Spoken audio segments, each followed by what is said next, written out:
बच्चों, बहुत दिन हो गया आप लोगों को पढ़ते। आप लोग पढ़ाई से बोर हो रहे होंगे। चलो आज आप लोगों को हम कोई कहानी सुनाते हैं। किसी समय की बात है जब माँ पार्वती शंकर जी को अपने पति के रूप में प्राप्त करने के लिए तपस्या कर रही थी। उस समय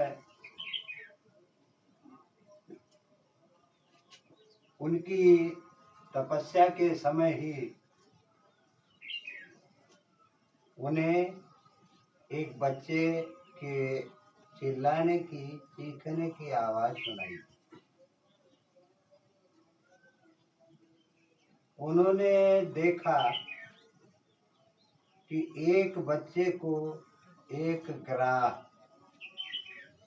पकड़कर पानी में खींच रहा है और वह बच्चा चिल्ला रहा है।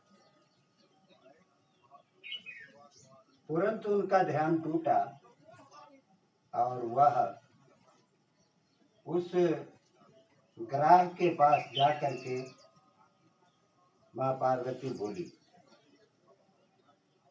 कि भाई, जितना हमने तपस्या किया है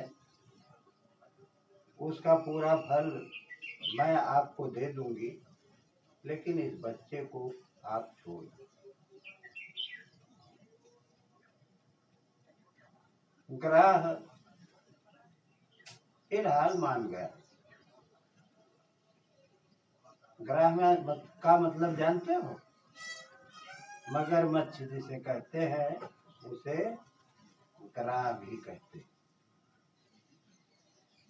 तो हुआ क्या, उस मगरमच्छ ने उनकी तपस्या लेने के एवज में, प्राप्त करने के एवज में उस बच्चे को छोड़ दिया और उस बच्चे को लेकर वह अपनी गोद में लेकर के माँ पार्वती दुलराने लगी।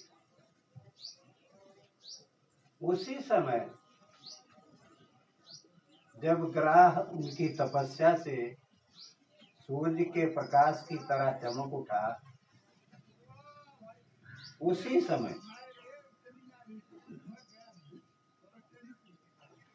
समय पर शंकर जी प्रकट हुए और प्रकट होने के बाद ग्राह ने कहा कि आप अपनी तपस्या का फल मुझसे वापस ले लें, मैं ऐसे ही बच्चे को छोड़ दूंगा। लेकिन उन्होंने कहा कि नहीं, हमें यह मान्य नहीं है। शंकर जी प्रकट होकर के बोले कि हे ममतामयी पार्वती, हम तुम पर बहुत प्रसन्न हैं। तुम कुछ भी मांग लो, मैं देने को तैयार हूँ।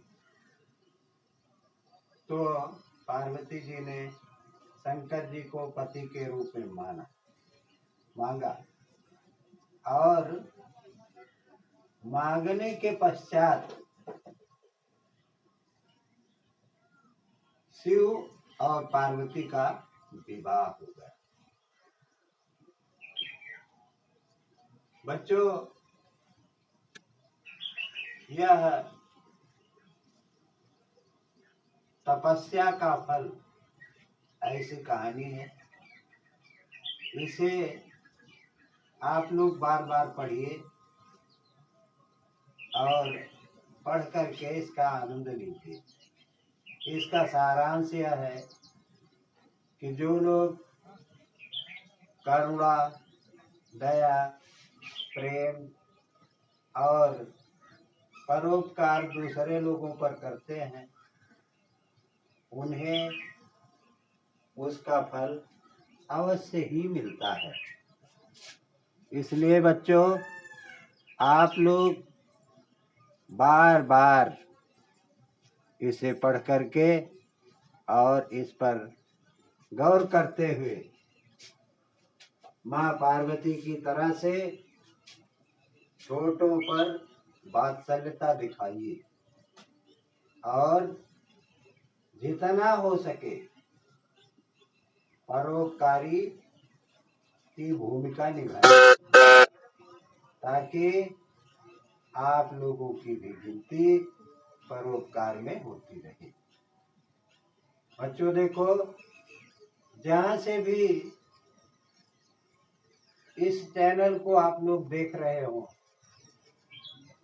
इसे लाइक, सब्सक्राइब और शेयर कीजिए तथा मेरे पढ़ाते समय अगर कोई भी त्रुटि आपको मालूम होती है तो आप लोग कमेंट में लिखवा कर भेजिए कि यहाँ आपकी यह कमी है, हम उसे सुधारने का प्रयास करेंगे। और जब कभी आप लोगों को समझ में ना आए तो हमें कमेंट में अवश्य लिखिए कि हमें ये समझ में नहीं आया, हम उसे दोबारा पढ़ाकर आप लोगों को याद कराने का प्रयास करेंगे। बच्चों धन्यवाद। आगे हम पुनः आप लोगों को उसी पठन पाठन की धारा में लेकर के कल उपस्थित होंगे। तब तक के लिए विदा।